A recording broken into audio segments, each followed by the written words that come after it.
Buenas tardes, estimada comunidad universitaria. Bienvenidos al cuarto día del primer Congreso Internacional Multidisciplinario Investigación Científica en Prospectiva, dentro del ciclo de conferencias con motivo de la celebración del 35 aniversario del Centro Universitario UAM Amecameca. Continuamos con este evento donde se comparten los resultados de los trabajos realizados dentro de este espacio académico, así como las experiencias de los mismos. Son compañeros, colegas, amigos, quienes con su equipo de trabajo hacen su mejor esfuerzo para llevar a cabo las investigaciones que dentro de este ciclo de conferencias se están presentando. A continuación, nuestro siguiente ponente es licenciado en Comunicación Social por la Universidad Autónoma Metropolitana, estudiante de la Universidad Nacional Abierta y a Distancia de México en la Ingeniería en Telemática. Ha desarrollado tecnologías web en Departamento de Educación e Investigación del Hospital Carlos MacGregor Sánchez Navarro del IMSS. Administrador de Centro de Seguridad Social Ignacio Zaragoza. También analista de sistemas en el Departamento de Guarderías del IMSS. Vocal de la Red Internacional en Salud Intercultural y Salud Colectiva. Ha publicado artículos y capítulos del libro referentes a la calidad de atención, calidad de vida y simulación social. Actualmente, su línea académica y de investigación es calidad de atención en salud e inteligencia artificial. Le damos la más cordial bienvenida al estudiante de la maestría en Sociología de la Salud de este centro universitario, el licenciado Rodrigo Alberto Flores Garnica. Licenciado, le solicito encienda su micrófono y su cámara. Le cedo la palabra.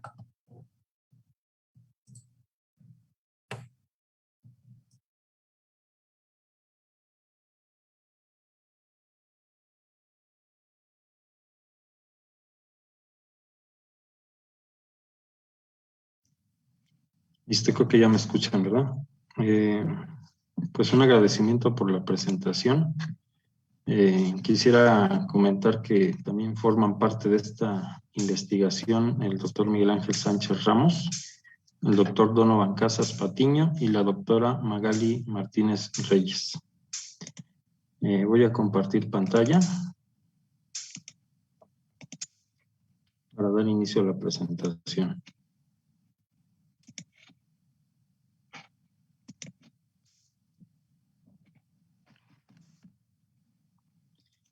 Bien, si ya la pueden observar, voy a dar inicio. El título de esta investigación es el panóptico y su representación histórica en la arquitectura hospitalaria. A modo de introducción, quisiera comentar que la arquitectura como técnica de estudio y análisis de los espacios ha trascendido históricamente en la confrontación y en la configuración del microespacio social. Esto a su vez pues ha constituido una serie de configuraciones y desarrollos territoriales también. En este transcurrir, cada forma, cada posición, cada tipología arquitectónica manifiesta una idea arquetípica bajo la cual esconde cierta percepción del mundo, ¿no? Y es así como las edificaciones expresan su sentido respecto a su época, respecto a su edad, a sus materiales, y proyectan una característica muy particular en la que nosotros nos vamos a concentrar, que es en concreto la esencia del dominio del hombre sobre sí mismo.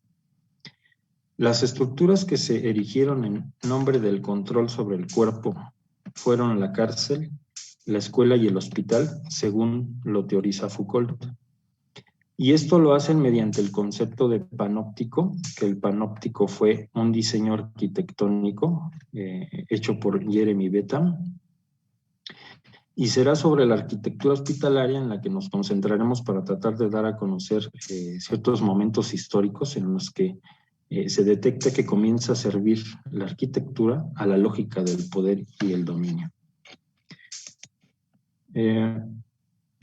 Esta investigación se realizó mediante una investigación documental de tipo histórico a partir de diversas publicaciones relativas al desarrollo arquitectural, en particular de los centros de atención en salud. y también de artículos de sus periferias, como son tratados de salud pública, con la intención de contextualizar el proceso arquitectónico. Por otro lado, también nos introducimos en la literatura primaria de Foucault, en concreto en una entrevista que tuvo con Jean-Pierre Barrou respecto a su consideración sobre el hospital, vista como una entidad física construida por y para el poder, en un uso con un método de vigilancia y control. También se consideraron diversos artículos y libros donde se presenta la evolución histórica de las configuraciones arquitectónicas de los centros de salud, que van desde la época clásica, con Grecia y Roma, hasta las principales formas que adquieren en la edad contemporánea. Y finalmente, este documento se apoya de algunos autores como Pedro Fraile y Gerard Jory, como sobresalientes en la teorización social de la arquitectura dentro de diversos recintos, no solo hospitales, sino cárceles, escuelas, etcétera, y su relación con el fenómeno del poder. De tal forma, perdón, que vamos a iniciar ubicándonos cronológicamente en estos periodos que son importantes para la construcción hospitalaria, ¿no? Y para poder realizar al final una reflexión sobre el modelo de Betham desde la visión de Foucault. El primer periodo es la antigüedad. En esos tiempos la morfología hospitalaria y la asistencia había evolucionado con base en diferentes intereses, ¿no? Que van desde lo religioso, lo económico, hasta lo político, a través de la historia, y su configuración responde también a una lógica geométrica que data desde la época clásica hasta nuestros días. Inicialmente, si nos situamos en el mundo grecorromano, donde no existía dentro de los códigos civiles o religiosos el deber de socorrer a los enfermos, ni mucho menos aún el concepto de hospital, sí que existía una noción acerca de la hospitalidad. Y entonces esta se practicaba por parte de los romanos como una actividad estrechamente ligada a la reciprocidad, es decir, al dar y recibir, ¿no? Y también estaba muy ligada al prestigio social. Quien daba hospitalidad adquiría prestigio o estatus social, ¿no? En Grecia, por su parte, la enfermedad era considerada como una desviación de la naturaleza y al enfermo como un ser inmoral, ¿no? Por lo que la existencia de un centro de atención sanitario pues era muy limitado e incluso la misma atención era muy limitada, ¿no? En Asiria, por su parte, se presenta una denominación que indistintamente definía a tres cosas, ¿no? Que era la mancha, la impureza y la enfermedad. Esa palabra era shertu y era utilizada, ¿no? De esa forma indistinta. Posteriormente vino un cambio con el cristianismo que, como tal, al predicar el amor y la ayuda al prójimo como un deber moral, propuso una ayuda asistencial a los desvalidos como la virtud máxima del individuo. Con esto se suscitó la primera oleada, construcción y fundación de las primeras edificaciones hospitalarias durante el siglo IV. En esta época se aprecia y se formulan diversas tipologías arquitectónicas y a pesar de que existe una gran variedad de plantas y alzados de las ruinas, la reiteración de ciertas características morfológicas permite identificar algunos patrones. Uno de estos patrones de dichos centros de la atención era que en su mayoría estaban siempre construidos en templos y edificios anexos. En Egipto, por su parte, los sacerdotes denominados Sekhmet ejercían funciones dentro de las llamadas casas de vida, donde además de las actividades educativas, en ocasiones pues eran instalados una especie de sanatorios. En la figura que se observa en esta diapositiva se puede observar un detalle de esos vestigios de un sanatorio que se organizaba alrededor de un patio rectangular con dos sectores independientes, uno en forma de U, donde se ubicaban las habitaciones de los enfermos y se realizaba el incubatio. El incubatio es el periodo donde se gesta la enfermedad y entonces realizaban ceremonias curativas. Y el otro sector, donde en caso de no funcionar el primer tratamiento, se trasladaba al paciente a un área de bañeras para realizar abluciones terapéuticas con agua. Aquí lo importante a resaltar es que desde esta época el uso de patios exteriores ha sido uno de los elementos distintivos de los centros de curación y sanación, debido probablemente a sus capacidades de ventilarse o de iluminarse, ¿no? Debemos notar también aquí que la configuración de este tipo de anexos en la atención médica estaba determinada por motivaciones higiénicas, que es un fenómeno que ha perdurado durante toda la historia de la arquitectura, no solo hospitalaria, sino también dentro de la topología urbana. La atención médica durante la época clásica tenía características de ambulantaje. Es decir, que la atención se daba en forma domiciliada o en tenderetes que se instalaban en las plazas públicas.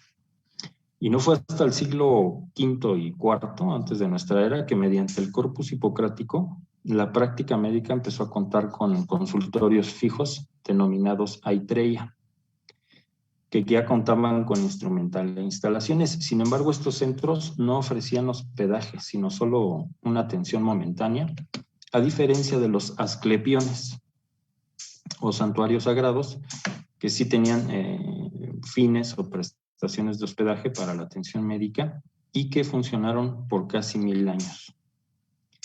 Los asclepiones no obedecían a una arquitectura en particular, y ni mucho menos a una morfología, más bien contaban con ciertas características que obedecían a razones estéticas y terapéuticas de la época. Una de ellas era que existía en todas un propileno. Un propileno es una galería de columnas a la entrada de un edificio. Entonces, este propileno variaba según su majestuosidad dependiendo de la importancia del lugar. Lo importante a destacar de estos conceptos es que en estos lugares se tenía o se llevaba a cabo la selección de enfermos, a los que se les permitía el acceso al complejo o se les negaba a todos aquellos que eran aquejados por enfermedades graves o por enfermedades terminales. Es decir, si no podían curar su enfermedad, no les permitían el acceso para no perder prestigio, ¿no? Entonces, esto denota obviamente una segregación de las poblaciones que no tenían posibilidad de sanación y en consecuencia que no convenía a los intereses sacerdotales, ¿no?, para la aceptación y creencia en las deidades. Existía también otro tipo de centros dedicados a la atención de la enfermedad, como los balnearios o los thermae, que eran dedicados al tratamiento con aguas medicinales y se denominaban valentudinarias. Estos centros fueron construidos en las fronteras del Imperio Romano, derivado de las constantes batallas en búsqueda de la expansión territorial. Estos centros tenían el objetivo de atender a los soldados estacionados en los territorios de lucha, y aunque al igual que los asclepios no tenían una arquitectura definida, estos sí adoptaban formas rectangulares con dependencias alrededor de un patio, donde se alojaban a los enfermos y a los heridos. En la parte perimetral estaban las letrinas, los baños, la cocina, las salas para el culto.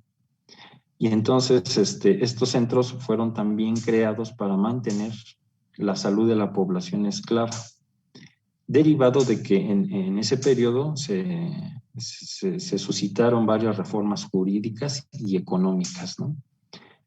Por ejemplo, la disminución de la oferta de la mano de obra esclava, la prohibición del abandono de los esclavos en caso de enfermedad o la lucha dentro del circo de fieras, ¿no?, en las coliseos. Entonces, podemos dar cuenta que la construcción de este tipo de centros tenía como objetivo secundario a la salud. El objetivo fundamental era, por un lado, la expansión del Imperio Romano y por el otro, el dominio esclavista, muy característico de esta época. Ya entrando en la Edad Media y en la Edad Moderna, que fue hasta el siglo IV, Se inició entonces, ahora sí, la aparición de centros de salud que pueden ser considerados como hospitales con las características que conocemos hasta hoy en día, ¿no? Al menos desde la perspectiva arquitectónica. Y entonces encontramos 4 tipologías principales, que son las que presentan aquí en la diapositiva, iniciando con los hospitales claustrales. Debemos mencionar que la noción del sufrimiento de Cristo tuvo una gran influencia sobre la consideración negativa que tenía la enfermedad en aquellas épocas. Y comenzó a verse entonces al enfermo como un discapacitado físico y moral, ya que el dolor lo acercaba más a Dios, ¿no?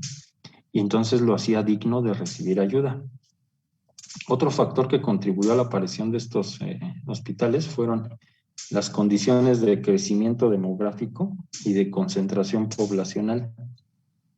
Y obviamente esto derivó en un detrimento higiénico y sanitario en los principales centros urbanos.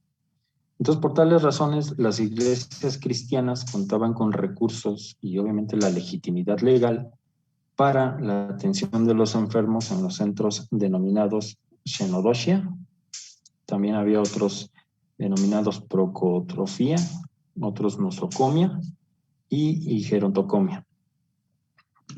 Uno de los centros conservados de este tipo de arquitectura hospitalaria es el Maristán Nazarí de Granada, que lo pueden observar en pantalla, que al parecer tenía 2 plantas y su disposición era totalmente simétrica.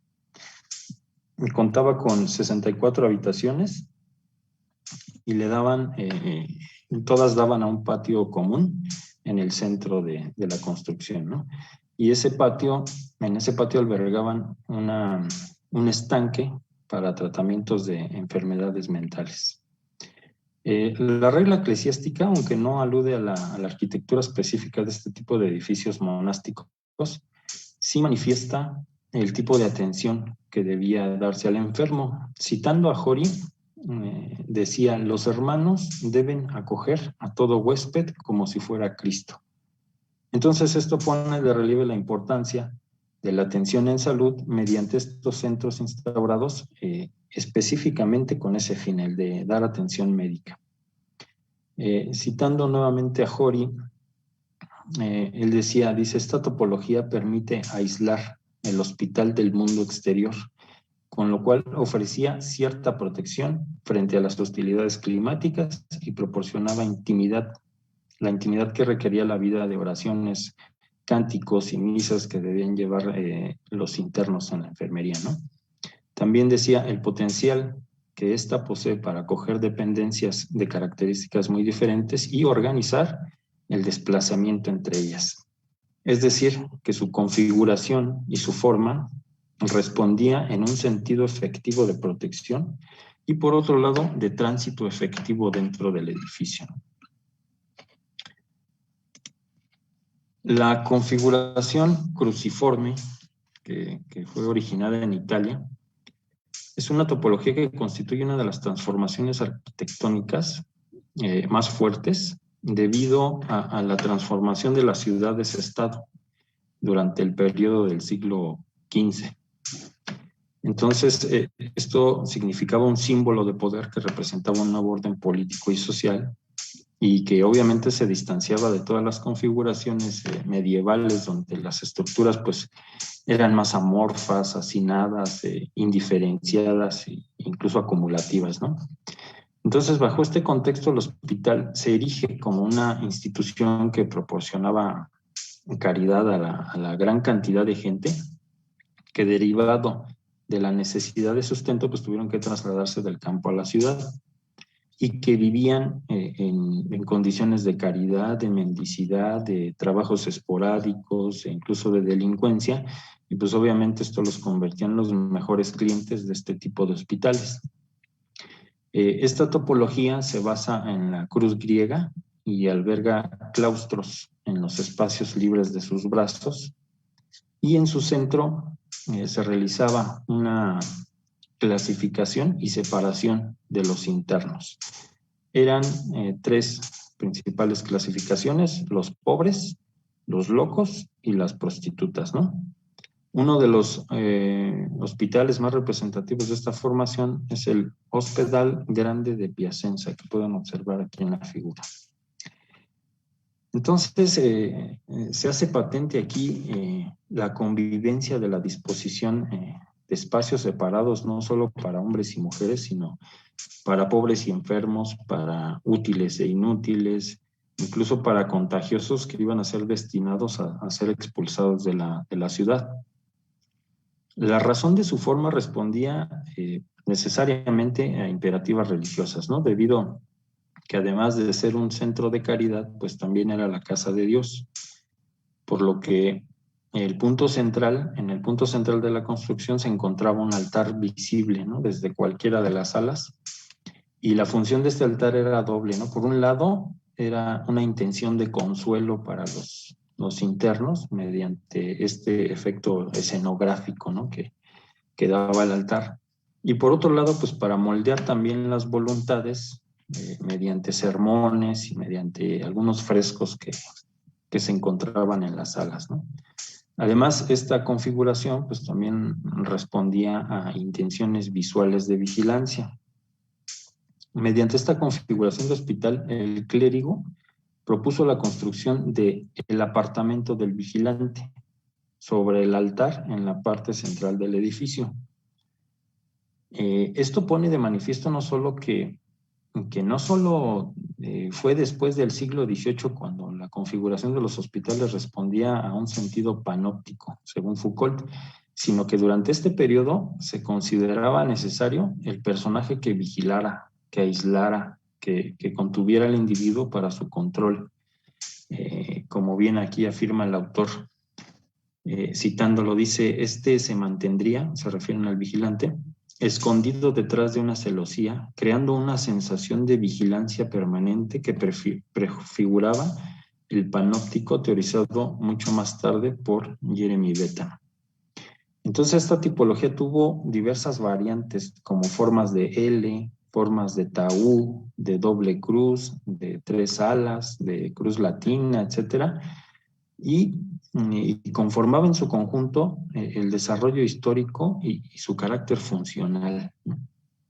En muchas de estas edificaciones construidas por el poder de la Iglesia, el altar era el punto central de la construcción, y esto ponía de relieve que el cuidado del alma pues era de mayor importancia que el cuidado del cuerpo. Miguel de Gigintia fue uno de los precursores fundamentales de la vigilancia dentro de los centros asistenciales que forman parte de este tipo de configuración arquitectónica, derivado de un tratado que él hizo que fue el Tratado de Remedio de los Pobres, donde se pone de manifiesto el carácter impositivo y utilitario, no solo del edificio que albergaba a los pobres, sino del uso monetario que estos debían tener, ya que se les obligaba a hacer recolección de limosnas para el sostenimiento de estas denominadas casas de misericordia. Lo sobresaliente de la propuesta de Giginta es que planteaba un régimen de vigilancia continua. Además de esto, él propone otro tipo de medidas para apropiarse del cuerpo y de la voluntad del individuo por medio de la imposición del silencio, de la imposición del trabajo, de una uniformidad de los actos, de los gestos, de castigos, por ejemplo, el ayuno progresivo, incluso de controlar hasta las actitudes de los hospedados, ¿no?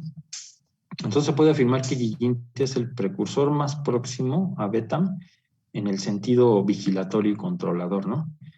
Utilizando obviamente la arquitectura como un medio supresor de la actividad del individuo y también de su capitalización, ¿no? Por este mismo medio. Además de lo anterior, la propuesta de Giginta no se limita solamente al control intramuros. Él consideraba imprescindible distinguir entre lo verdadero y lo falso mediante la dispersión de la vigilancia en el cuerpo social.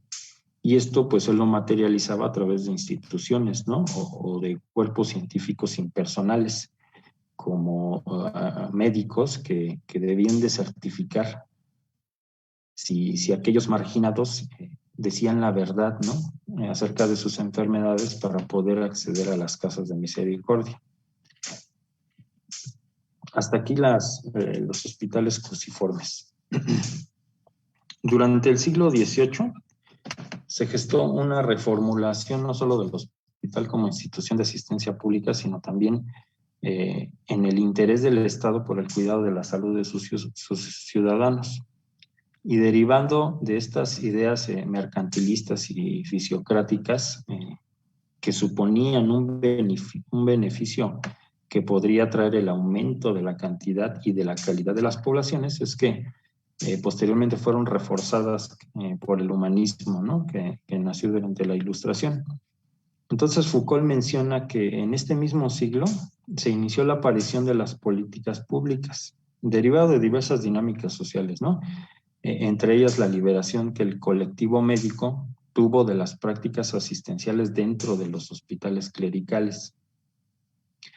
Entonces, en este momento histórico es donde surge una configuración hospitalaria de importancia particular por su tipo, ¿no? Arquitectónico, y es la forma de estrella.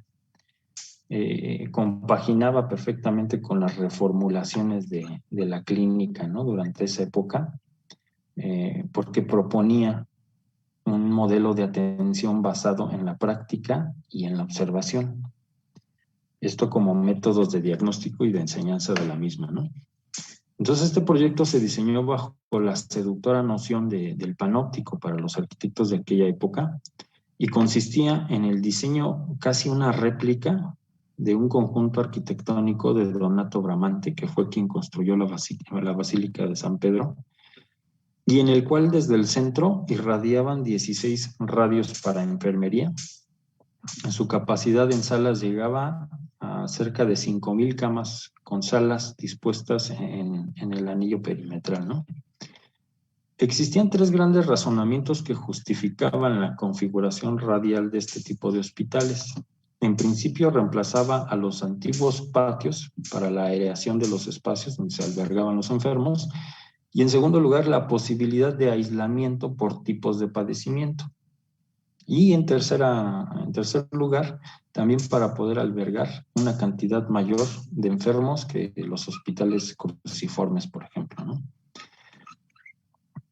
Entonces, Pedro Fraile, por ejemplo, consideraba que estas estructuras radiales eran formaciones que ya tenían precedentes en las formas de cruz griega, ¿no?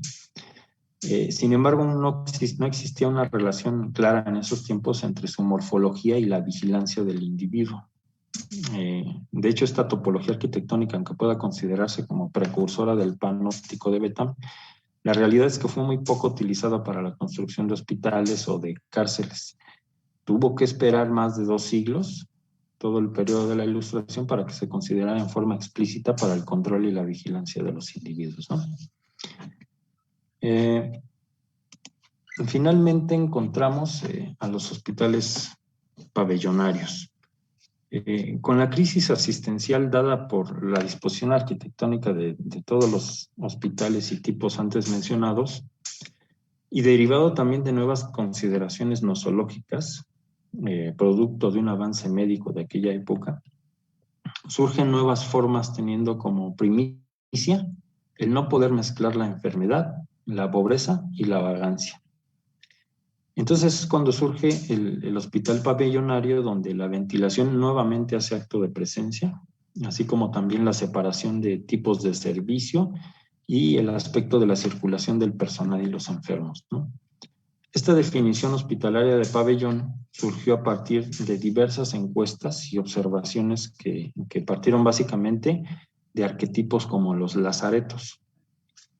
Sin embargo, hicieron otro tipo de observaciones, por ejemplo, en barcos, en hospitales militares, y además también tuvieron una influencia de otro tipo de arquitectura, no solo hospitalaria, sino también, por ejemplo, de lo que encontraban en el mundo de la industria, en cuarteles militares e incluso en mataderos, ¿no? Y todo esto como buenas pistas para su consolidación. En concreto, el objetivo funcionalista de este nuevo modelo hospitalario se haría ver con un equipamiento para los centros urbanos para dar servicio a las necesidades de las poblaciones, ¿no? Y esto obviamente derivado de políticas públicas y de estrategias médicas.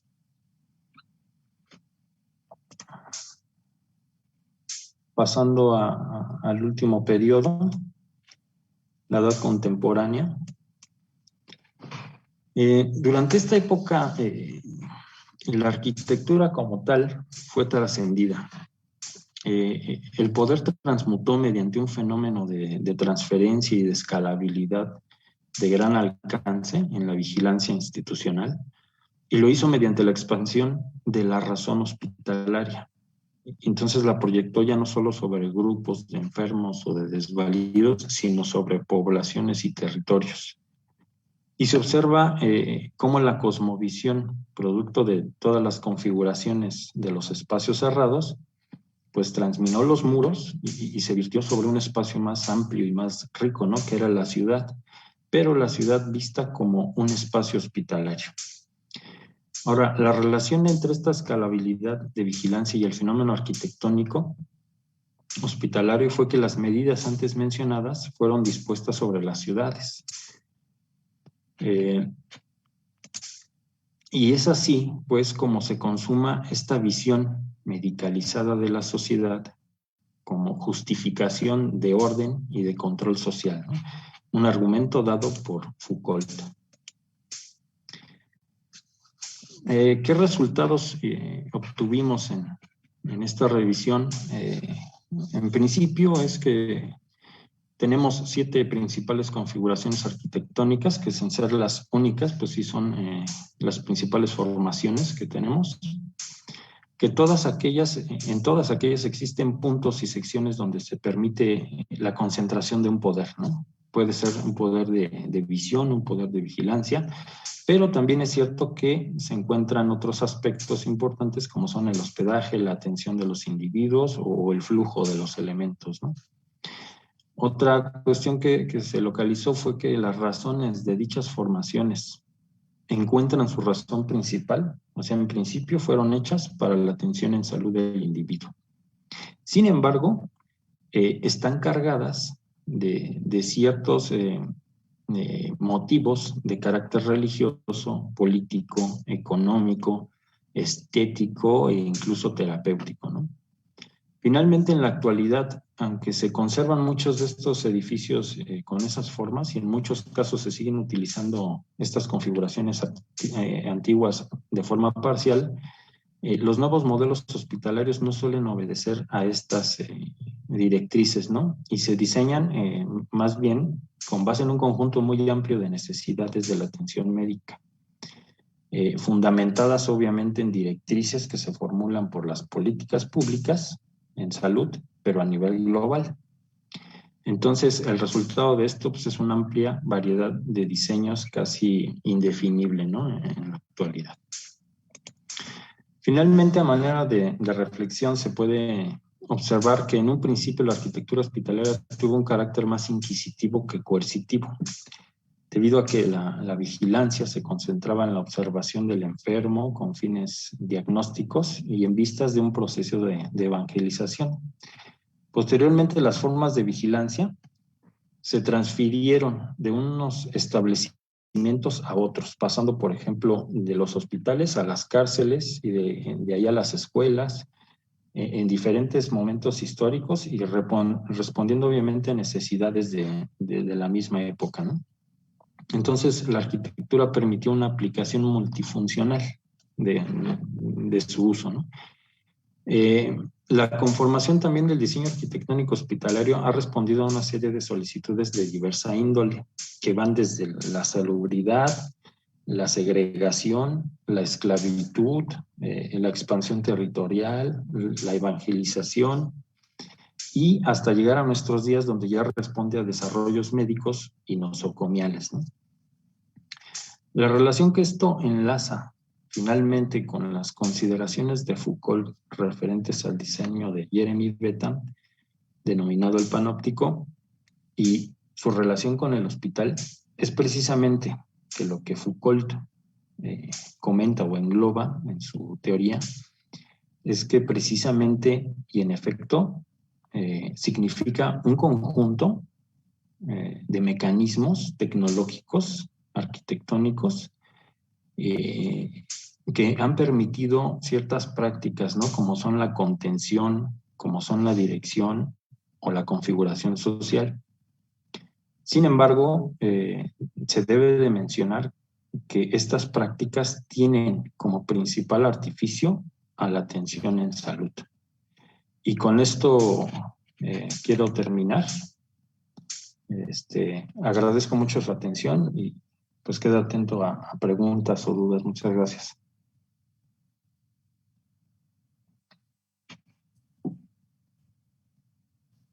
Licenciado Rodrigo, muy interesante el tema que nos imparte en esta tarde. Muy interesante la relación que nos da y la forma en la que lo expone. Pues le agradecemos su participación. Veo diversas felicitaciones a su ponencia y saludos a su persona en los mensajes de Facebook. Y bueno, de acuerdo al límite del tiempo, si tenemos algunas preguntas en nuestro chat, se las haremos llegar a usted para que de manera directa y oportuna se las pueda hacer la contestación. Muy amable, gracias a todos.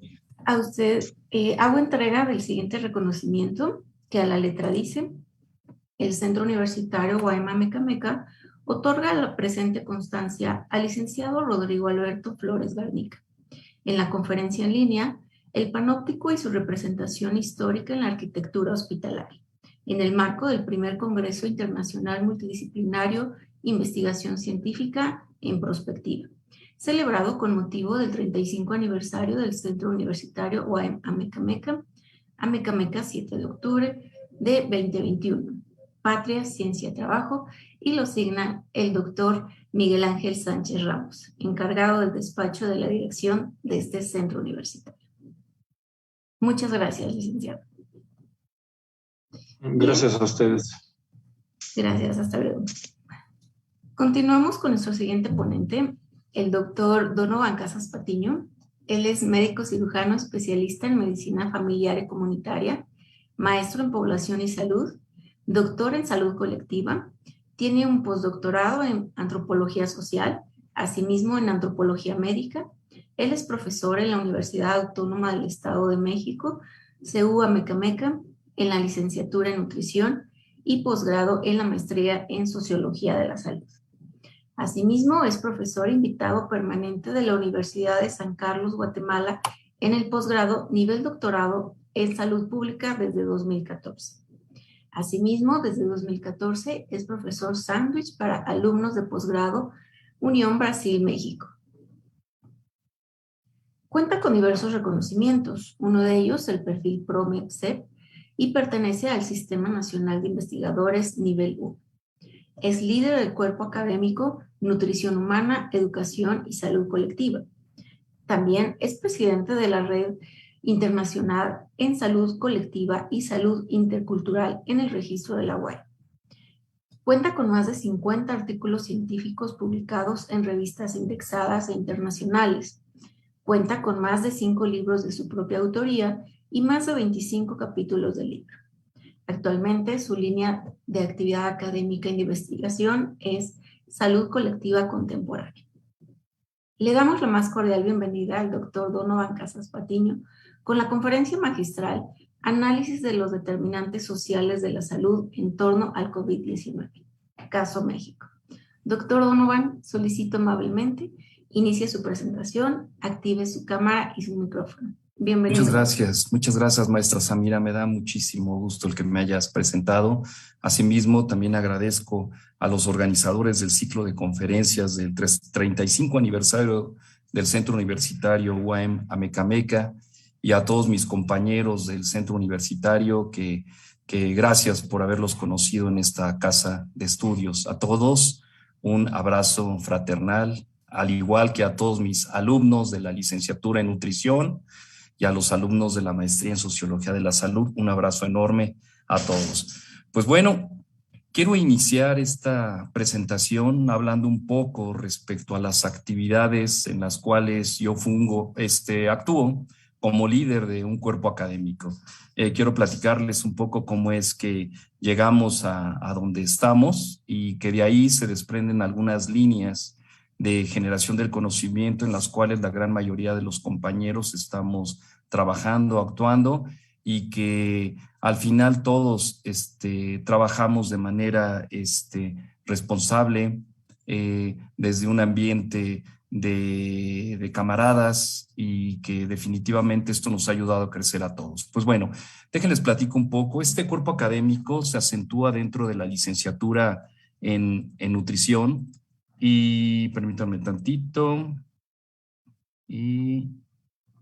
Ok, gracias. Este cuerpo académico surge en el año del 2014 por una iniciativa local en el cual nosotros anclamos a la nutrición humana como la ciencia que estudia la relación que existe entre los alimentos y la salud individual como colectiva, donde esta disciplina puede explicar la existencia de una determinación de dieta dada por múltiples aristas: la cultura, la economía, la política, el ingreso per cápita, entre otros elementos, y que de esta manera podemos inferir que la dieta es parte de un conglomerado de factores que intervienen de manera directa e indirecta en los estilos de vida saludable de todos nuestros colectivos.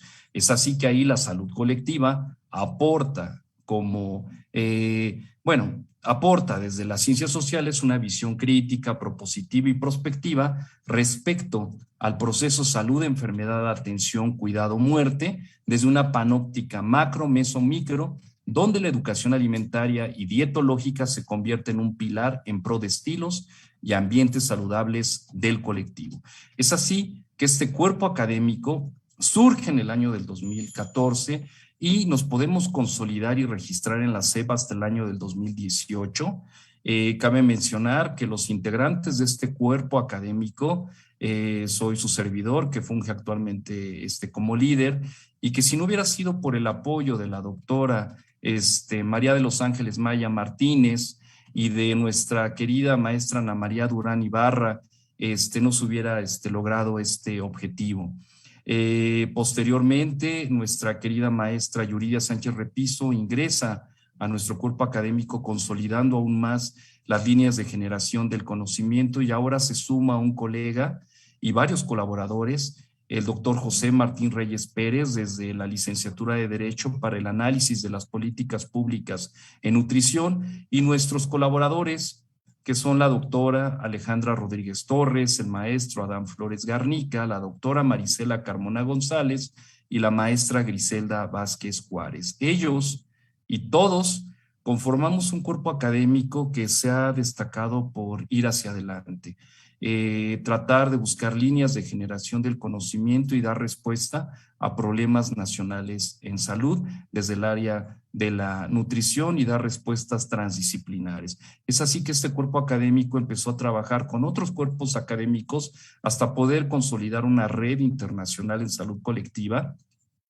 y intercultural, que actualmente podemos colaborar y trabajamos con más de 60 universidades e institutos a nivel internacional, y que está registrada en las redes temáticas de la UAM, y que en esta red, basada en los cuerpos académicos y los grupos de investigación de diferentes universidades, es que realizamos congresos, cursos, seminarios, publicamos en números especiales en revista Diotimia, hacemos libros colegiados y también hacemos intercambio de profesores y alumnos. Es así que esta red, que se fundó a través de estos cuerpos académicos, tiene también un portal, una página web, la cual pues tiene más de cientos de visitas al mes. Contamos también con un repositorio institucional donde tenemos todas las publicaciones y proyectos de investigación que realizan todos los integrantes de la red y de los cuerpos académicos, que son de consulta gratuita y que pueden ser de alguna otra manera revisados sin ninguna restricción. Asimismo, también contamos con un canal de YouTube donde tenemos ahí los videos editados de los congresos, de los cursos, que ahí pueden ustedes acudir y ver diferentes temáticas que desarrollamos en nuestro cuerpo académico y en la red SACSIC.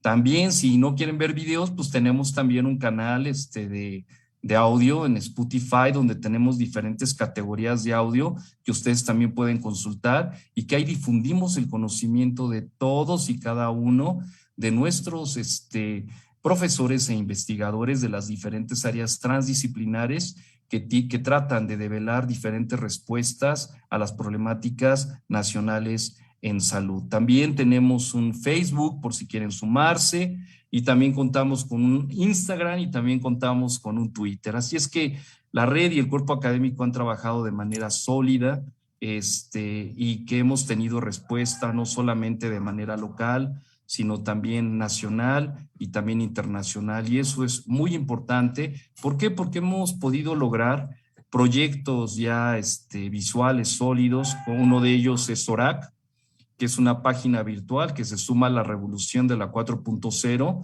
donde es una página amigable para niños en la edad escolar, en las cuales tratamos de buscar, el cambio de los estilos de vida para que pasen a ser saludables.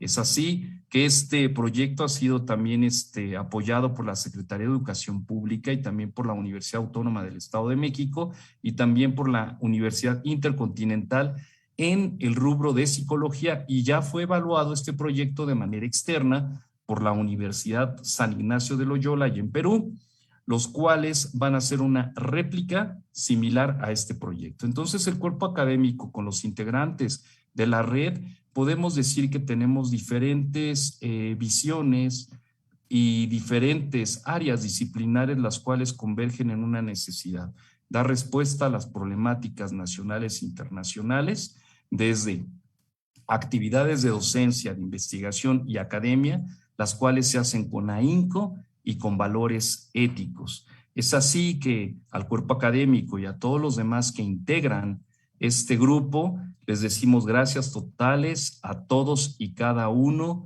de sus integrantes. Pues bueno, ha llegado el momento de presentar esta disertación, que espero que sea de su agrado, que espero que pueda de alguna otra manera entender todo lo que hemos pasado en estos momentos tan turbulentos, ¿no? Quiero decir que el título de esta conferencia es Análisis de los determinantes sociales de la salud en torno al COVID-19, caso México. Fue una investigación que realicé en colaboración con la doctora Alejandra Rodríguez Torres, en la cual, cabe mencionar, iniciamos con la búsqueda de la perspectiva de los profesionales del área de la salud. Queríamos observar y reconstruir los hechos sociales que estaban viviendo todos los profesionales del área de la salud, y de ahí fueron surgiendo diferentes aristas de análisis en torno al COVID-19. Y esta es una parte de este análisis que presentamos en esta parte de conferencia magistral. Pues bueno, como todos hemos estado de alguna otra manera sumergidos, el mundo está sacudido de pies a cabeza. Una pandemia viral originó una crisis en salud, rebasando la capacidad de respuesta de los sistemas de salud, donde los estados se reconocieron como organizaciones fracturadas y obsoletas. Hasta este momento, el mundo tiembla bajo el yugo de un virus que muta y camina entre nosotros, un virus que develó la existencia de múltiples nudos críticos en los procesos de salud, enfermedad, atención, cuidado, muerte. Nos referimos a los determinantes sociales de la salud. Estos elementos estructurales intervienen de manera directa o indirecta en la forma de afrontar la salud, la enfermedad o la muerte de todo un colectivo. La manera como se manifestó y se desarrolló el COVID mostró diferencias cuali y cuantitativas en todo el territorio mexicano, exponiendo los contrastes, la vulnerabilidad y la equidad. Las acciones y tomas de decisión en salud siempre van a requerir de miradas integradoras que otorguen información sistemática, confiable y científica, por lo que el acercamiento al problema de la pandemia a través del análisis de los determinantes sociales permite organizar dicha información abarcando la mayor cantidad de elementos involucrados que son, de manera directa o indirecta, parte fundamental de la realidad que sufren cada uno de los individuos y los colectivos de nuestra región. Es así que los determinantes sociales son los elementos que intervienen de manera directa o indirecta en la forma de afrontar la salud, la enfermedad o la muerte de todo un colectivo.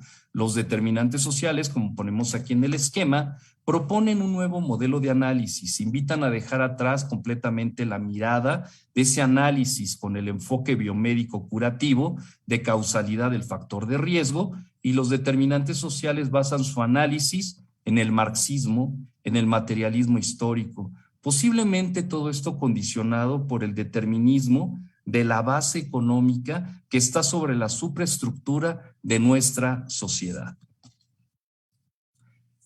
Así es que estos elementos, como pongo aquí esquemáticamente, se encuentran en la conformación de las organizaciones fácticas, como la estructura en salud, la economía, la educación, la salud pública, la política pública, el ingreso per cápita, el género, la legislación, en este caso, en salud, por mencionar algunos y no dejar de mencionar otros, ¿verdad? Es así que estos determinantes sociales terminan por condicionar comportamientos negativos o positivos en relación a la aceptación de modelos preventivos, educativos y de promoción en salud, que muchas de las veces se fragmentan en los colectivos por la nula claridad política de decisión social, y que la fragilidad en un sistema de salud completamente carente de una infraestructura y de recursos humanos e insumos básicos para dar una pelea, a esta incertidumbre viral y a otras, como la ausencia de medicamentos, la ausencia de infraestructura. Todo esto se combina en un escenario que vamos a ver a continuación, en un escenario fatal desde el inicio de esta pandemia. Es así que la pandemia de COVID, a diferencia de otras pandemias, ha hecho reconsiderar a los estados que los modelos de anclaje económico y político de este nuevo siglo han fracasado. Escuchen bien esto, y que su organización debe ampliar nuevas formas de gobernarse y gobernar. Todo esto para hacer cumplir el derecho universal en salud, del cual emanan conceptos internacionales apegados a los objetivos de desarrollo sostenible, Agenda 2030 de la Organización de las Naciones Unidas. Es así que los determinantes sociales influyen por sí mismos en la forma en que los colectivos nacen, viven, trabajan, se educan, crecen y mueren, incluyendo el acceso al sistema de salud, así como la distribución del dinero, del poder y de los recursos en el ámbito mundial, nacional y local. Estos elementos, escuchen bien, dependen de las políticas públicas adoptadas por cada país y región del mundo, en un contexto histórico determinado, lo cual requiere un abordaje que permita vislumbrar nuevas visiones para poder articular respuestas a los problemas en salud de índole nacional como internacional. Y lo podemos ver. Varios de los problemas que surgieron, que vivíamos en México, se vivieron en otra parte del mundo. Entonces nos damos cuenta que sí, hay un marcador muy importante en relación basada de análisis a los determinantes sociales. Todo esto, mis queridos colegas, es posible analizar desde una postura trans, multi e interdisciplinar en función de acciones intersectoriales para mejorar la situación socioeconómica, política y ambiental, que son parte de la génesis en salud de nuestros contextos sociales. Es así que en esta investigación que realizamos, nuestro objetivo fue el análisis de los determinantes sociales en salud en esta pandemia de COVID-19. Inicialmente nosotros lo que hicimos en este proyecto fue un estudio descriptivo. Construimos y validamos para este fin un instrumento de captura basado en los determinantes sociales que consideramos en el grupo de expertos eran los adecuados para presentar en esta disertación. Políticas públicas en salud, fake news, el panorama económico, el sistema de salud, vacunación, datos epidemiológicos y educación. Todos tenían relación directa con el COVID-19. Así es que estas categorías de análisis fueron evaluadas por 5 expertos del área de epidemiología, salud pública, salud colectiva, antropología médica y de sistemas de salud. Así es que hicimos un instrumento que fue evaluado en ronda de 3 y los expertos al final nos consideramos que el instrumento final fue de 35 ítems distribuidos en las 7 categorías analíticas y el instrumento fue validado en 3 países, Ecuador, Estados Unidos y Francia, lo cual le otorgó a nuestro instrumento un intervalo de confianza del 0.98. Yo obtenido el instrumento, se procedió a llenar la cédula de las 7 categorías para el rubro de México, a través de fuentes primarias de información, video y audio. Se realizó el llenado de la información en un periodo del 1 de diciembre del 2019 al 25 de agosto del 2021 y este proyecto fue registrado en el Comité Multidisciplinario de Investigación Nezahualcóyotl. Pues bueno, después de haber llenado la cédula y empezar a hacer el análisis de cada uno de los elementos que se presentaron en esta pandemia, pues podemos hablar del primero, ¿no? En un primer eje de análisis encontramos las intervenciones públicas a través de las políticas públicas en salud, las cuales fueron elaboradas, chequen bien esto, por líderes políticos del mundo que optaron por tomar decisiones de tinte dacroniano en alusión a Dacron, a quien muchos consideran como el primer legislador de Grecia y que se dio a la tarea de realizar el primer código criminal democrático. Cabe mencionar que antes de iniciar con estas políticas públicas en salud, nunca se vislumbraron los contextos sociales tan diferentes y variados entre continentes, países o localidades. Se optó por las mismas decisiones, de políticas despreciando las libertades civiles y derechos humanos, condicionando poco apego ciudadano a estas leyes, lo cual se puede observar, mis queridos colegas, en diferentes contextos regionales y que de alguna otra manera este rechazo puede observarse de manera sencilla al uso del cubrebocas, al confinamiento social donde había viviendas que no contaban con luz, que las dimensiones de la casa eran muy pequeñas, que no contaban con agua, que no contaban con un desagüe. Así es que también hubo rechazo a la vacunación masiva y también escuchen bien esto, hubo un rechazo y desconocimiento, al virus. O sea, existía un movimiento de inexistencia al virus que persiste hasta este momento y entre otros elementos que podemos mencionar. Es así que estas políticas públicas en salud en su gran mayoría, como lo vemos aquí en la imagen, como la de confinamiento, uso de cubrebocas y distanciamiento social, impactaron muchas de las veces de manera negativa en los colectivos. Es así que la histeria colectiva por la difusión del coronavirus produjo saqueos en supermercados, como en Italia, Honduras, Brasil, Argentina, Perú, Panamá y México. A pesar de que no existe ningún tipo de restricción de apertura de los comercios ni problemas en el aprovisionamiento de los bienes, en México se autodenominaron saqueos COVID-19. ¿Qué tenía que hacer uno? Darse de alta en este grupo y entonces se ponían de acuerdo y se llegaba a un lugar y se empezaba a saquear el establecimiento. Esto fue analizado desde diferentes perspectivas.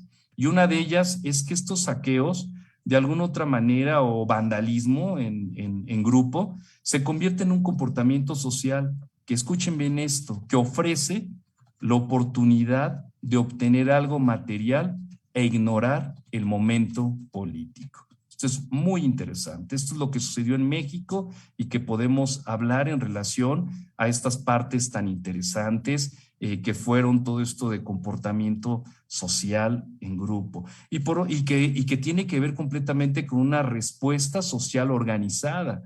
O sea, los colectivos dieron una respuesta social organizada que al final vamos a tratar de atender un poco más. Otra política pública en salud fue la acción pública y nos referimos al control de la información y la comunicación social.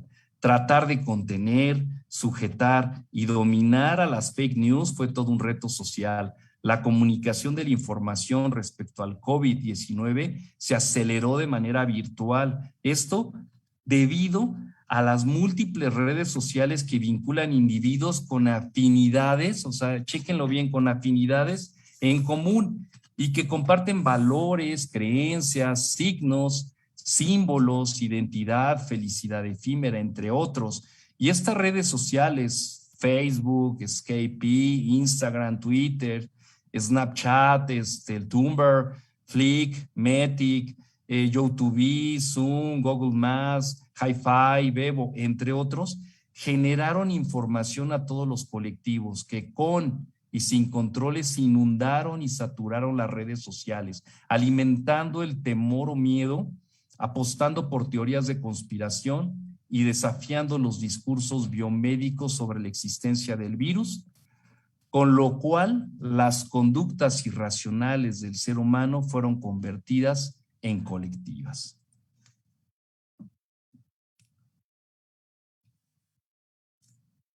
Perdón.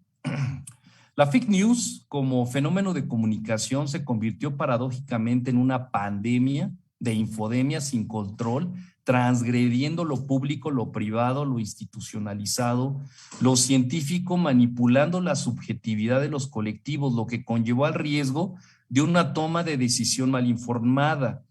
Un médico del Reims se suicida. Ambos tenían miedo de contraer el nuevo virus, la mató y luego se suicidó. Se suicida funcionario alemán por presión ante crisis de COVID-19. Los servicios en las líneas de ayuda psicológica por COVID van en aumento. Estas son algunas conductas sociales producidas por una pandemia donde el estar informado no crea un halo de inmunidad. Escuchen bien esto, el estar informado no crea un halo de inmunidad, ni tampoco crea un escudo de realidad virtual.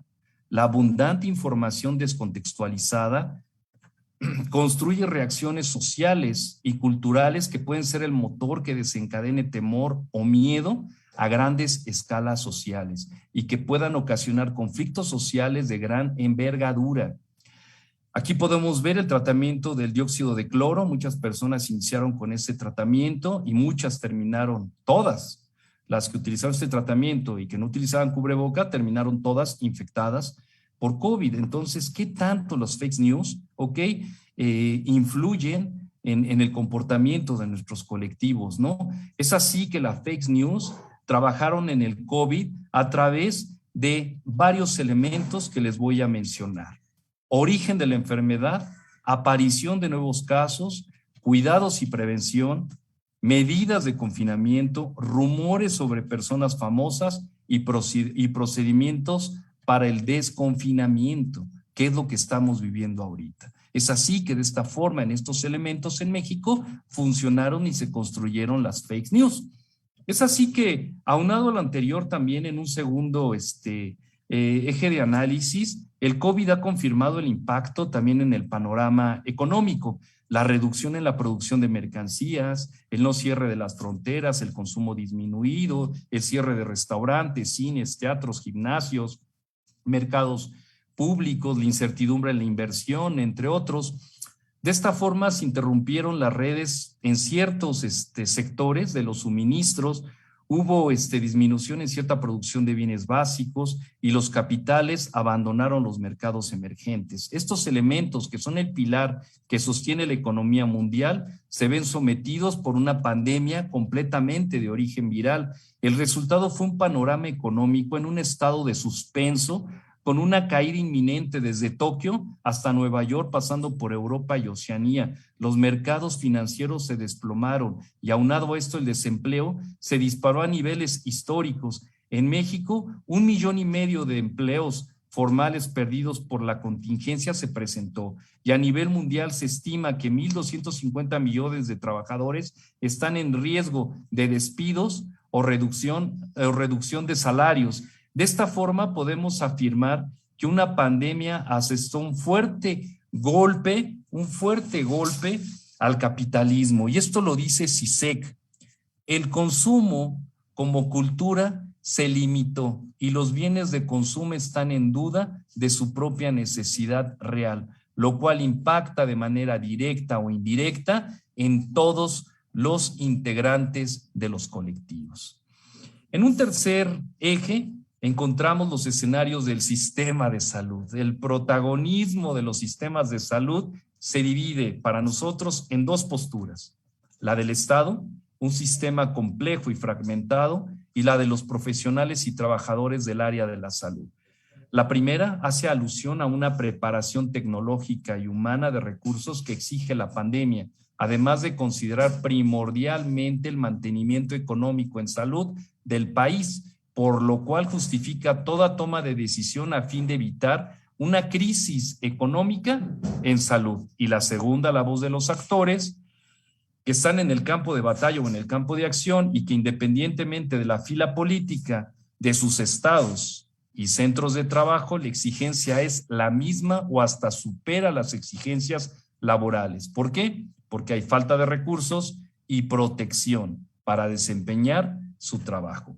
Es así que la postura del Estado y sus instituciones, como parte de una estrategia para cubrir con los faltantes de recursos humanos, lanzó una convocatoria para contratar profesionales del área de la salud, principalmente en el IMSS, en el INSABI y en el Instituto de Seguridad Social de los Trabajadores del Estado, por un periodo de 6 meses con todas las prestaciones de ley. El profesional era contratado y su familia recibía su primer sueldo por adelantado. Y a los aspirantes del Examen Nacional de Residencias que estaban realizando su servicio social en zonas marginadas y que quisieran participar en estas iniciativas, para el examen nacional se les iba a obsequiar 2 puntos. Pero definitivamente la realidad era otra, completamente otra. Y es que vemos que los sistemas, estaban sobresaturados y aún así hubo una problemática la cual vamos a desarrollar en este momento. Se habló de que se contrataron 6,600 médicos, entre ellos especialistas y médicos generales, y 12,300 enfermeras especialistas y generales. Además, se recurrió a médicos de todas áreas de la especialidad, donde muchos de ellos, escuchen bien, eran inexpertos en el área de reconversión, y aunado al anterior, médicos residentes, internos y de servicio social fueron utilizados para responder a esta emergencia nacional, muchas veces sin proporcionarles la capacitación necesaria ni el equipo de protección personal. Ante esta situación, la mortalidad, escuchen bien esto, la mortalidad más alta del mundo en profesionales del área de la salud se presentó en México, con más de 3,330 profesionales del área muertos en ejercicio profesional por infectocontagiasidad. Esto contrapone, mis queridos colegas, el derecho fundamental a la salud con el riesgo laboral en estas áreas de atención en pandemia. ¿Qué significa? Que médicos que al principio de la pandemia fueron contagiados por COVID y fallecieron por esta enfermedad y que no había pruebas para comprobar su diagnóstico en el certificado de defunción, no se les ha considerado hasta estas fechas, que haya sido un riesgo, por trabajo. Entonces, si nos damos cuenta, hay unas aristas que son álgidas, completamente álgidas. Y esto también nos lleva a replantear algo bien importante: la realidad social en salud de todo un país, donde debemos considerar que la población en la cual estamos nosotros somos 126 millones de mexicanos, según el último censo de población y vivienda, y que de acuerdo, escuchen bien, con datos de la Secretaría de Salud Federal, en recursos humanos para la salud hay 277,000 médicos ejerciendo su profesión. Esto significa que hay 2.4 médicos por cada 1,000 habitantes. En cuanto a los profesionales en formación, se cuenta con 1.5 médicos residentes, pasantes e internos de progrado y 2.9 enfermeras por cada 1,000 habitantes. ¿Esto qué significa? Tenemos el indicador más bajo en los integrantes de la Organización para la Cooperación y Desarrollo Económico. No existe en México una política clara en inversión para la formación en recursos humanos para la salud e infraestructura. Y es así que ante todo esto surgieron conductas sociales de los profesionales en salud, los cuales se organizaron para comprar sus propios insumos, además de realizar manifestaciones en las calles para expresar su necesidad a la protección. Incluso han llegado a hacer uso de la improvisación, la cual en este momento al parecer está justificada. Y a pesar de dichos desabastos que ya los habían notificado antes de la pandemia, nunca fueron atendidos y hasta la fecha siguen sin ser atendidos. Pero eso sí, la frase ni héroes ni mártires por todos lados hizo los eslogan. Y entonces los colegas decían ni héroes ni mártires, lo que queremos es protección laboral y una protección con todos los insumos básicos para contrarrestar esta pandemia. Y lo hemos visto en las noticias actualmente, en la cual también muchos de los médicos y enfermeras ya terminó su contrato y fueron despedidos. Definitivamente no hay continuidad en ese sentido. Pero eso sí, surgieron eventos por parte de la población en la cual la población agredía físicamente a enfermeras, las cuales las rociaban con cloro.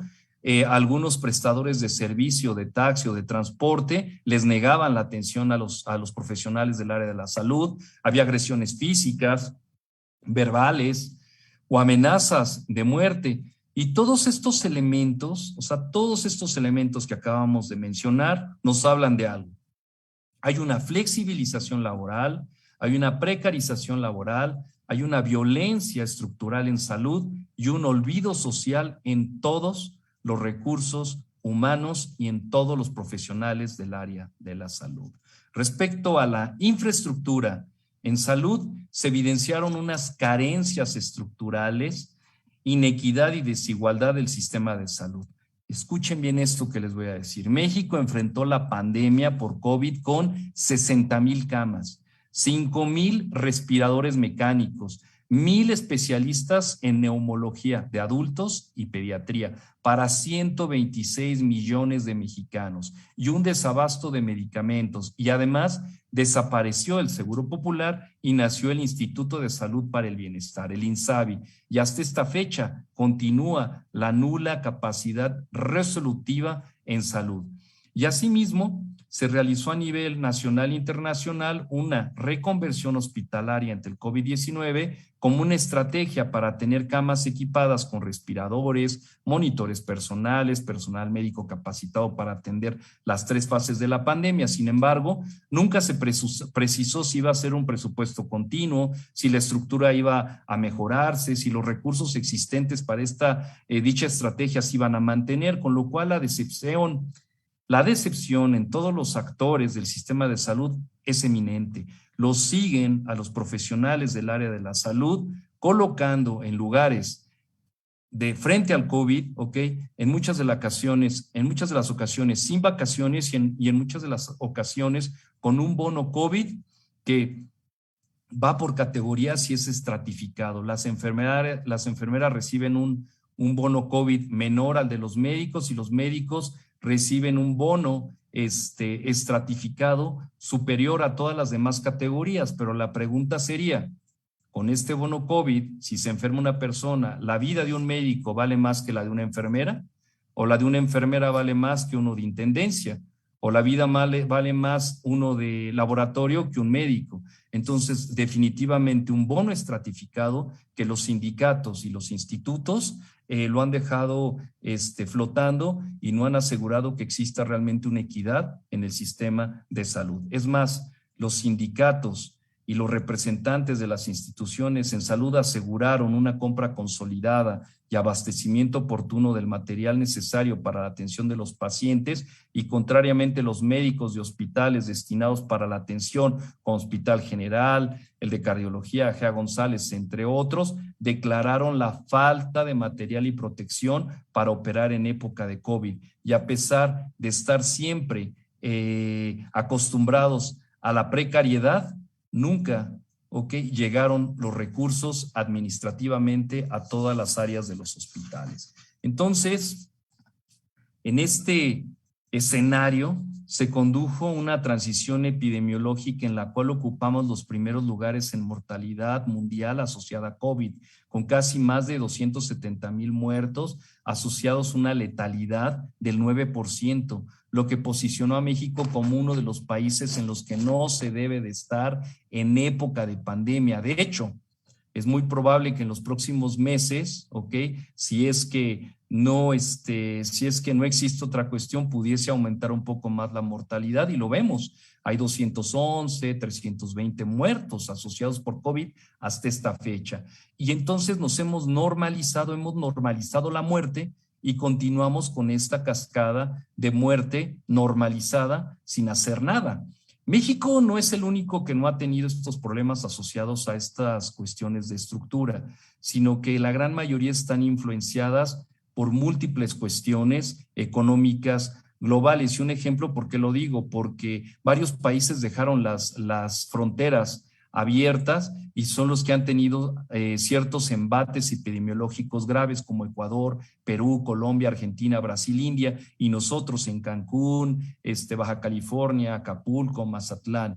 Entonces realmente hay una cuestión de posicionamiento económico en salud que no da una garantía completa, una infraestructura en salud que no responde completamente a una necesidad. Pues bueno, y en un cuarto eje de análisis encontramos a la vacunación entendida como una herramienta eficaz para la búsqueda de una inmunidad global ante el COVID-19. Esta actividad se enfrentó a diferentes elementos, desarrollo de una o varias, se desarrolló de una o varias vacunas, la producción, la comercialización, la distribución de las vacunas una vez desarrolladas y la financiación de todo este proceso son elementos que de alguna otra manera en el desarrollo de las vacunas influyen para que de esta forma la inmunidad global, o internacional se lleve a cabo. En un primer escenario, la primera vacuna que se desarrolló fue la creada por Sputnik 5. Esta se aprobó en agosto del 2020 en Rusia y se empezó a administrar en diciembre en la capital de Moscú, siendo Rusia el primer país en el mundo en iniciar la vacunación masiva en su población. En México se inició con la vacuna de Pfizer-BioNTech el 23 de diciembre del 2020 y fue la primera en administrarse de manera masiva en grupos de riesgo. ¿Cuáles fueron estos? Personal del área de la salud y pacientes mayores de 60 años de edad. Y a pesar de que todas las vacunas han probado su eficacia, no solo en la reducción de la probabilidad de desarrollo de síntomas significativos, sino también en la minimización hasta casi cero de un riesgo de muerte. Pues encontramos que a pesar de eso, tenemos un escenario donde encontramos el rechazo a la vacunación por parte de los colectivos. Entre estas cosas encontramos temor a las reacciones adversas, la carrera comercial entre laboratorios hace que no se asegure una bioseguridad, somos los cobayos, es lo que comenta la gente, los grupos de riesgo y de cardiopatías son los que tienen miedo a vacunarse. Hay datos que nos hablan de que a mayor nivel de estudios, más rechazo a la vacuna. La ideología política de izquierda se inclina más a la vacunación en contraparte con la ideología de derecha o de centro derecha que rechaza la vacuna. Hay una asociación de la pandemia con teorías conspirativas y el desconocimiento de la existencia del COVID hace que muchas personas no se quieran vacunar hasta estas fechas. Hay muchas personas que dicen no te vacunes, te colocarán un chip para controlarte, un GPS para vigilarte, te inyectarán un nuevo virus. Este panorama muestra un gran abanico de elementos que muchos de ellos se contraponen en un mismo momento, donde la salud pública busca ser el conductor oficial en torno a la vacunación masiva. Y hasta este momento, la vacunación no es obligatoria en México. Existen infinidad de amparos, en menores de edad para solicitar la vacuna. Y entonces la pregunta sería si el amparo va a ser necesario para las otras enfermedades, como cuáles: falta de tratamiento para los pacientes con insuficiencia renal, falta de tratamiento para pacientes con cáncer, falta de tratamientos para pacientes diabéticos, falta de tratamientos para pacientes con obesidad. Entonces, si nos damos cuenta, el amparo se convierte ahora en una cuestión de solución mediática para resolver un problema en salud de manera individual. Aunado a lo anterior, tenemos un quinto eje que son los datos epidemiológicos de México, en los cuales se reportan 3 millones de casos confirmados por COVID, casi 270,000 defunciones y casi 74 millones de vacunas ya aplicadas, ¿ok? Y se cuenta con 3,500 camas ocupadas de 11,000 camas disponibles de todo el país, donde tenemos también 610 hospitales y que de alguna otra manera tenemos, chequen bien, hay 40 plantas de producción para ventiladores mecánicos en el país y 2,500 se fabricaron en 8 meses del 2020. Y hasta este momento no existe producción de vacunas por parte del país, pero sí existe la manufacturación de biológico por la compañía de laboratorios de biológicos y reactivos Birmex, lo cual ha producido la vacuna rusa Sputnik 5 aquí en México. ¿Esto de qué nos habla? De que no tenemos una respuesta de infraestructura para construir los insumos básicos en nuestro país. Si sucediera otra epidemia, no tenemos un centro logístico donde podamos aportar y realizar vacunas para enfrentar diferentes enfermedades. No tenemos tecnología y no tenemos inversión tecnológica en desarrollos para el área de la salud, y esto es la salud, faltan las demás áreas, ¿no? Bueno, respecto a lo que viene siendo las campañas de prevención y promoción, surgió la iniciativa de Susana Distancia, una heroína que invita a tener 1.5 metros de distancia entre personas y utilización de mascarilla. Se continuó con fronteras abiertas al comercio y turismo internacional sin solicitar pruebas de PCR negativas para el ingreso al territorio nacional. Todos estos momentos, de alguna otra manera, nos hablan de que pues no hay una línea continua y prospectiva respecto a desarrollo y patente, como les comentaba, de una ciencia básica de producción de vacunas, ni de medios de diagnóstico oportuno, ni mucho menos en insumos tecnológicos de vanguardia en salud. Además, sin una infraestructura en salud pública y con una mortalidad elevada a infección por COVID-19, la situación del país, pues yo creo que continúa en una situación grave. Y ahora tenemos otro elemento muy interesante, que fue el elemento de un sexto eje, que lo denominamos categoría analítica educación, la cual fue esta educación trasladada a los hogares mexicanos para evitar la propagación rápida del virus COVID-19.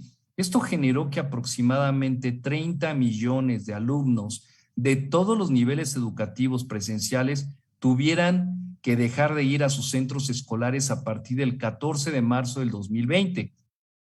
Se han cumplido hasta este momento 19 meses sin regreso a las aulas por parte de los alumnos, esto motivado por las diferentes variantes del virus COVID-19 que originan mayor grado de infectocontagiosidad y de letalidad en grupos jóvenes y niños, sumado a la ausencia de vacunas en el mercado internacional, lo que ha retrasado la cobertura universal en vacunación por COVID en los grupos de jóvenes y niños. La educación, voy a platicar respecto a la educación en México. La educación en México pasó por 4 modelos. El primer modelo inició a través de la educación por medios digitales, a través de plataformas que requerían internet y dispositivos como computadoras, tablets o celulares. Todo el modelo educativo se trasladó a esta reconversión. Se detectó que existía en el país una brecha de desigualdad digital, donde el 76% de la población urbana tenía acceso al internet, mientras que en la zona rural solamente había un 47%. Aunado a esto, a que solo el 44% de la población dispone de una computadora en su hogar. En un segundo modelo, se inició la educación básica a través de la Estrategia Nacional de Educación a Distancia, mejor conocida como Aprende en Casa, que se enfocaba principalmente en la difusión de programas educativos a través de medios como la televisión, la radio, y entonces se crearon programas de de apoyo a los alumnos y profesores para el préstamo o adquisición de equipos de cómputo para lograr una cobertura mucho más amplia en este ámbito. Y en un tercer modelo se inició con una propuesta llamada híbrido, donde grupos pequeños de alumnos podían acudir a clases presenciales, siendo el primer filtro el hogar al detectar que no existiera contagio probable de COVID, ya sea en la casa o con algún familiar o con contacto directo o indirecto. Y existe un cuarto modelo. La Secretaría de Educación Pública habilitó un curso masivo en línea sobre el retorno seguro para el regreso a clases presenciales. La dependencia invitó a madres, padres de familia, tutores y público en general, así como a docentes, alumnos y alumnas de educación básica, media, superior y superior a que se incorporaran a esta iniciativa, pues se les proporcionarían estrategias que contribuyeran a disminuir el riesgo de contagio de COVID entre las comunidades de aprendizaje. Esto inició el 30 de agosto. Todos y cada uno de los protocolos se empezaron a realizar, pero déjenles platico una situación que sucedió no solamente en México, sino también en todo el mundo, ¿no? En este escenario, en el cual existe un aumento de la actividad epidémica, donde el grupo afectado son jóvenes y niños, ahora en donde la educación es considerada fundamental para el desarrollo de un país, donde hay más de 11,500 aulas escolares en México, todas en su gran mayoría están saqueadas o vandalizadas. No hay agua potable para uso y consumo, no existen baños en servicio, las aulas son pequeñas y sin ventilación, los pisos están dañados, las instalaciones eléctricas deshechas por la presencia de plagas, como lo vemos aquí, de plagas de roedores, con grupos numerosos también de alumnos que tratarían de regresar en unas situaciones tan inadecuadas, también con una matrícula, escuchen bien esto, con una matrícula de profesores que presentan comorbilidades de riesgo a pesar de estar vacunados y con la precarización de sueldos a este gremio y un rechazo generalizado por parte de los padres para un regreso a clase y además con un grupo escolar que no ha sido vacunado hasta este momento, pues yo creo que muchos de estos elementos son los que permean no solamente a México, sino a diferentes países. Y es como podemos observar en diferentes imágenes que tenemos en esta investigación. Es así que estos ejes analíticos de los determinantes sociales, políticas públicas en salud, que tratamos en esta investigación, fake news, panorama económico, sistema de salud, vacunación, datos epidemiológicos y educación en torno a la pandemia COVID-19 muestran los rezagos históricos en nudos críticos que repercuten directa o indirectamente en problemas de salud, instituciones de salud y educación desmanteladas, fragmentadas y olvidadas, con una economía que ofrece empleos precarios y mal pagados, así como políticos inconscientes de la realidad social en salud, la vulnerabilidad no solo definida económicamente, la infodemia, la fake news, que influyen en la subjetividad de los colectivos que carentes de una formación educativa formal son susceptibles a tomas de decisión mal informadas para su cuidado y preservación de su salud. Las situaciones de crisis de salud apelan por una respuesta social organizada, pero no de saqueo ni vandalismo, sino de una respuesta social organizada que requiere una estructura sólida con legitimación de instituciones de salud y articulación con los restos de los elementos de manera vertical y horizontal que administran a este país. Es así que esta investigación muestra que los determinantes sociales en pandemia de COVID constituyen una alta complejidad donde el proceso en salud, enfermedad, atención, cuidado, muerte son dinámicos, donde el abanico de elementos múltiples que construyen a la pandemia no solo son el virus per se, sino toda la gama de elementos estructurales, políticas públicas, sistema de salud, vacunación, educación, entre otros, que dan paso a una génesis de problemas individuales, sociales y colectivos que deben ser atendidos de manera puntual y afrontando escenarios ficticios con una realidad que no está contemplada en la acción social organizada. Es así que el futuro de esta investigación es que los determinantes sociales nos permiten un contacto directo, con la causa de origen de la propia causa en salud, lo que nos orientará para futuras pandemias globales de origen no solo viral, sino de origen transdisciplinar. Es así que un acercamiento a estos determinantes sociales a próximos eventos en salud pública es organizar una agenda de cada uno de los problemas nacionales en salud que se avecinan en los próximos 30 años, en donde el eje de análisis en salud sean los determinantes sociales como eje de comprensión del problema de característica transdisciplinar. Es así que agradezco mucho su atención, agradezco mucho la invitación a mi querido Centro Universitario Meca Meca de la UAM y a todos y cada uno de los cuales estuvieron atentos a esta conferencia. Le regreso los micrófonos a mi querida maestra Samira y también los invito a que nos sigan a este cuerpo académico y a esta red a través de sus diferentes redes sociales, las cuales pueden ustedes sumarse y que estaríamos muy agradecidos de que se sumen a las diferentes actividades que desarrollamos. Pues agradezco mucho, mando los micrófonos a mi querida maestra Samira. Gracias. Estimado doctor Donovan, muchísimas felicidades y qué interesante tema el día de hoy nos está proyectando, nos está explicando, y sumamente interesante todos los datos a los cuales hace referencia.